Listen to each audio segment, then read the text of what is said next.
Quem for assistir a aula perdeu a explicação, né? Perdeu a revisão da aula passada que eu falei no começo da aula. Eu nem me liguei que não estava gravando. Porque geralmente Fabiana coloca.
Vamos lá, pessoal. Creio que já deu tempo de todo mundo fazer, todo mundo só era, né? Já deu tempo. A gente vai começar a corrigir pelo segundo quesito da tarefa de casa, tá certo? Até chegar nesse que a gente fez hoje, tá bom?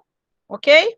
Eu vou exibir agora o livro para vocês e a gente vai corrigindo e comentando, tá certo? Quem não terminou ainda estiver terminando, aí não tiver conseguindo olhar direito aqui para a página, tira o print da página para poder não perder aí a correção. Tá bem? Só um instante aqui.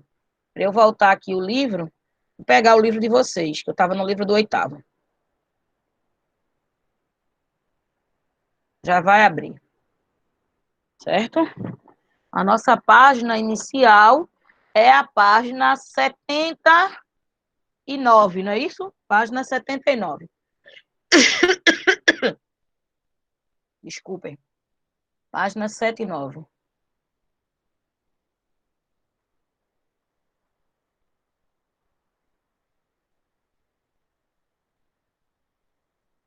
Pronto. Página 79, a gente já tinha feito o primeiro, como atividade de classe, ficou faltando o segundo, certo?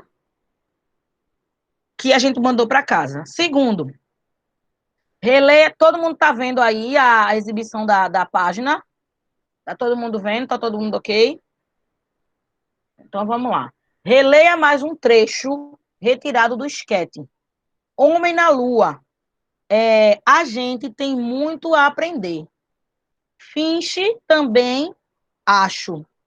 Qual é o sujeito e o predicado da primeira oração?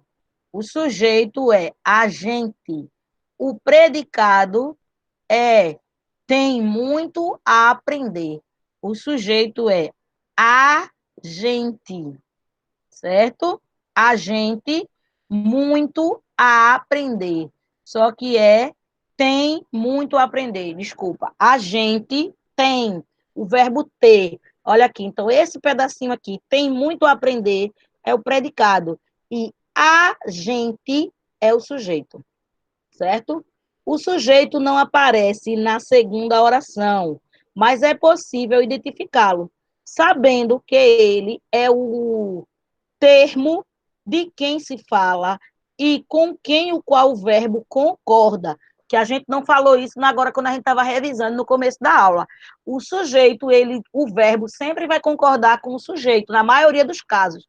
No livro de vocês ele diz isso, que o verbo, na maioria dos casos, ele concorda com o sujeito, porque eu não posso ter um sujeito no plural e um verbo no singular, ou um verbo no singular e um sujeito no plural, certo? Ou vice-versa, tá? Então, eu tenho que concordar em número e em pessoa, certo? Em número singular e plural. E pessoa, primeira, segunda e terceira pessoa, certo? Aí ele diz aqui, continua. O verbo concorda em número e pessoa. Sabendo disso, identifique o sujeito na segunda oração e reescreva com o sujeito. O sujeito é eu. O sujeito seria a pessoa eu. Ó, fishing também acho, porque o sujeito está aqui, ó, em também acho, porque esse texto é um esquete. Mesmo não tendo os dois pontos aqui para separar, ele está dizendo a mim que essa fala aqui foi do homem na lua, e essa fala aqui foi de Fishing. Aí Fishing disse, também acho. Se é também acho, o sujeito seria eu. Eu também acho. Ok, pessoal? Quem não tinha acertado aí, dá uma corrigida, tá bom? Explique como foi possível reconhecer o sujeito na segunda oração, pela desinência, terminação do verbo. Pela desinência, pela terminação do verbo. Quem é o verbo aqui? É aqui, ó. Também, o verbo aqui é o acho. Acho. Também acho. É uma locução, né? Então, a gente conseguiu identificar por isso. Se Fishing tivesse dito, também achamos, a gente entenderia o quê? Que são mais de uma pessoa. Se são mais de uma pessoa, está no plural. Então, seria nós. O sujeito seria nós. Nós também achamos. ok? Então, quem não tinha feito, mas vai fazer depois e quer corrigir, dá um print aí na tela para ter a respostinha certa, para quando for botar no caderno, tá tudo certinho, tá ok? Aqui eu tô com a resposta do primeiro quesito e do segundo quesito, tá bom?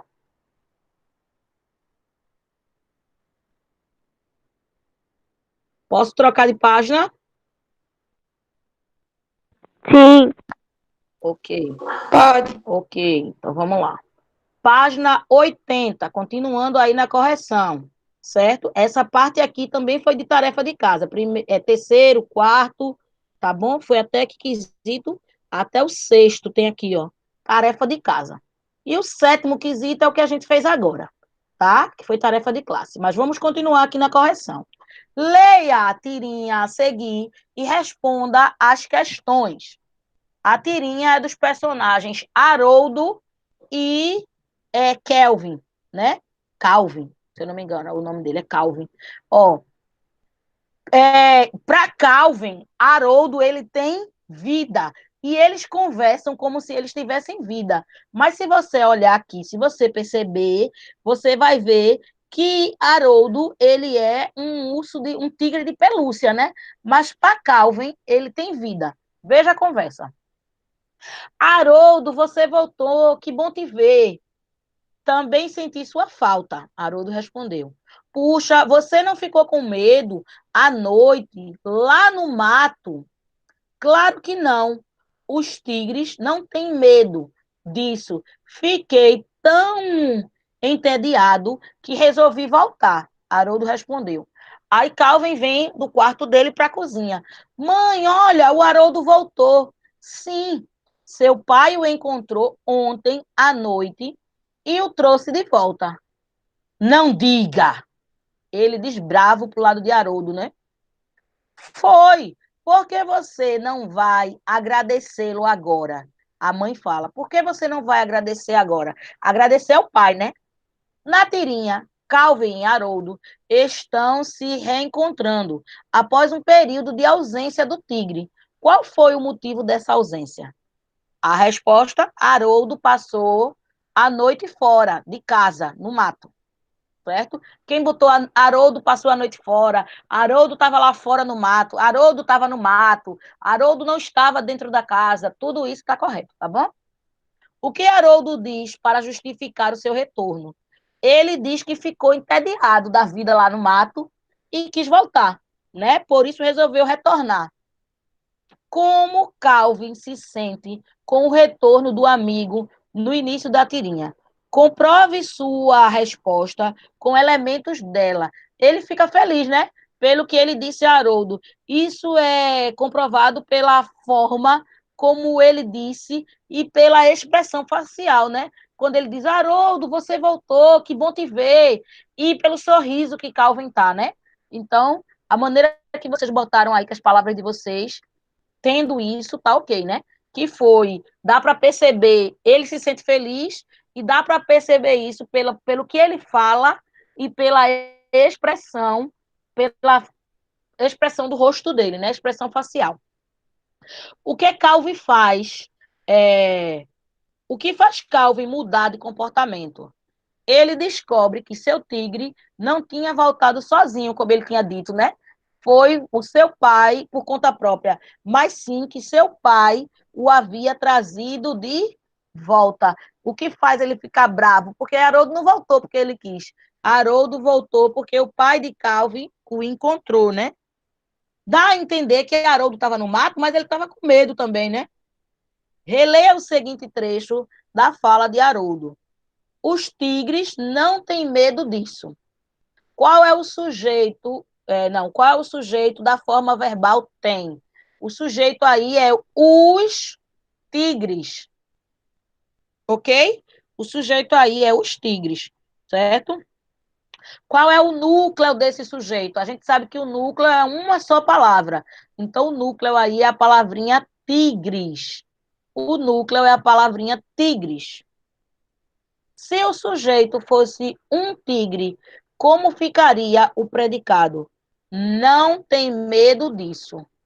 não tem medo disso. Porque o predicado aqui ficou, os tigres não têm medo disso. Ele colocou no plural, mas ficou, não tem medo disso. Aí vejam a diferença aqui para identificar o plural e o singular do verbo tem.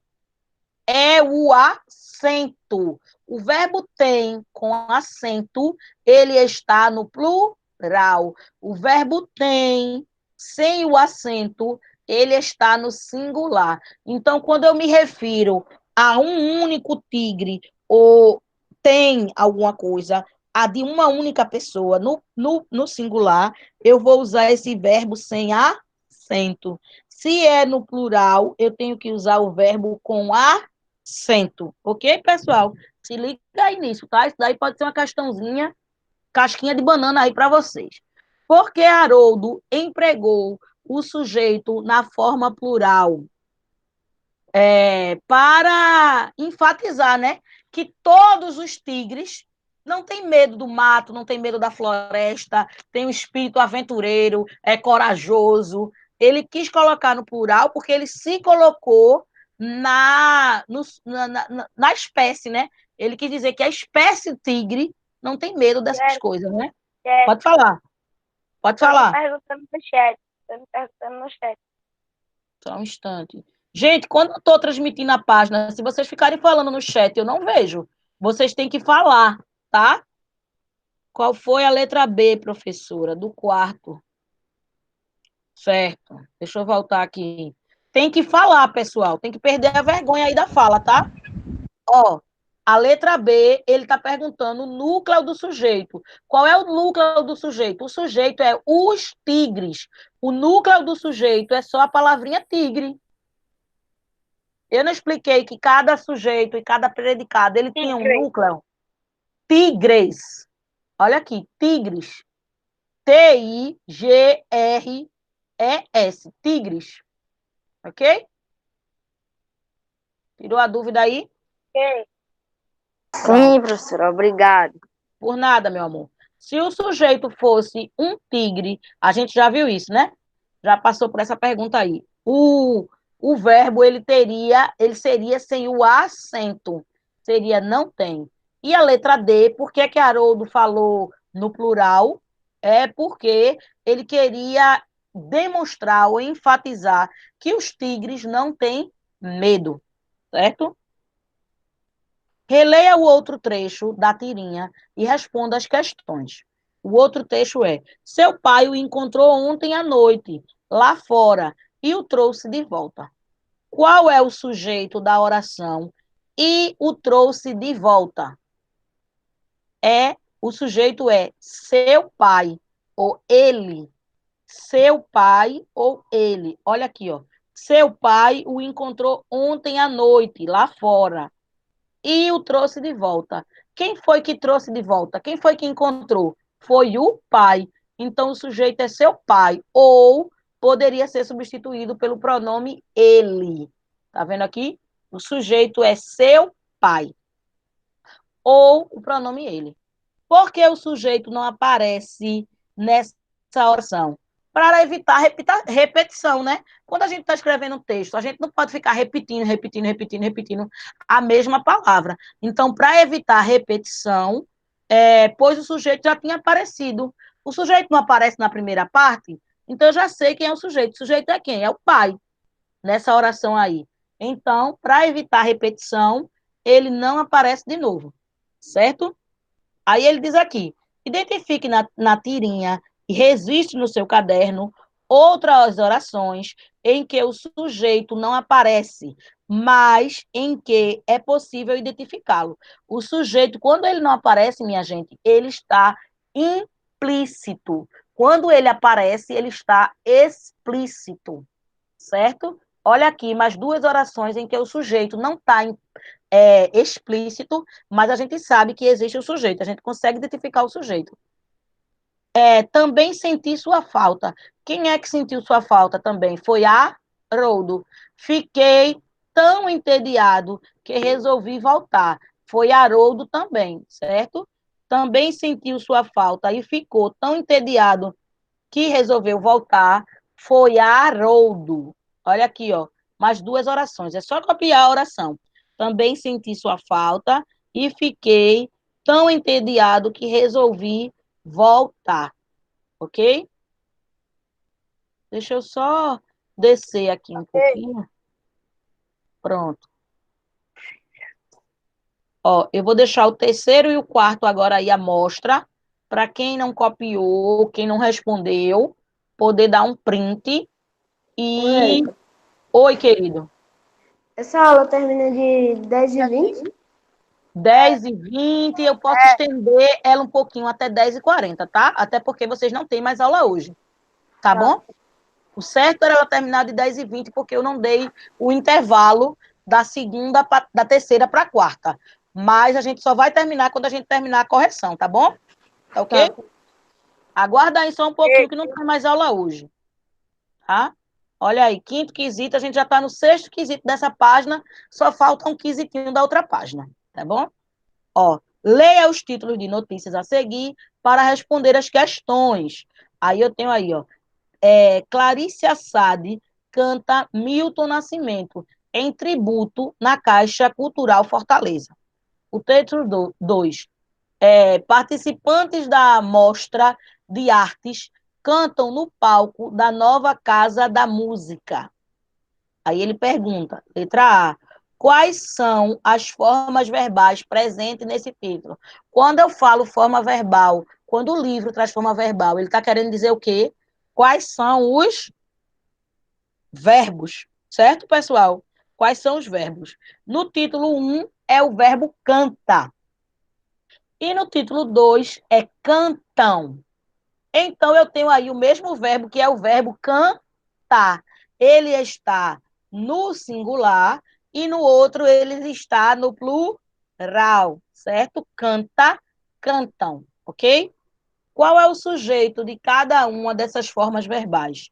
No título 1, o sujeito é Clarice Assad.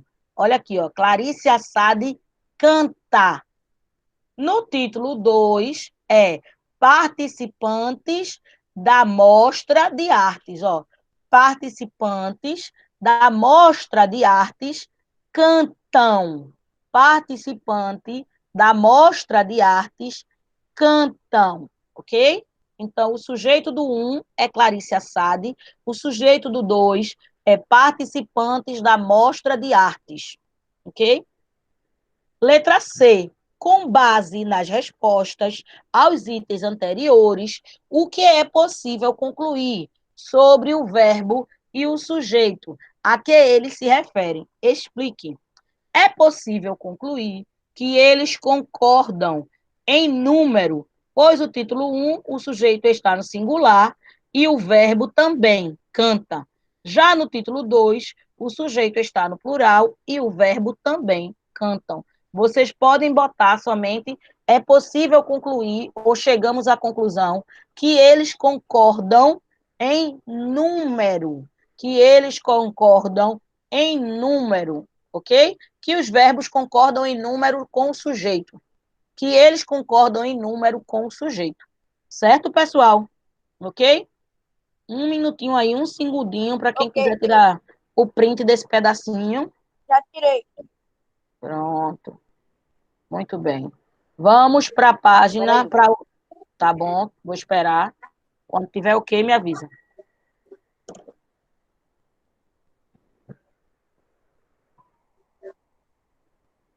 Certo? Sim.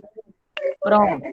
Vamos para a última atividade, o último quesito, que foi a atividade de classe, página 81 e sétimo quesito.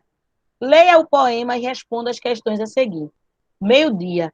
Meio-dia, sol a pino. Corre de manso o regato. Na igreja, repica o sino. Cheiram as ervas do mato. Na árvore, canta a cigarra. Há recreio nas escolas.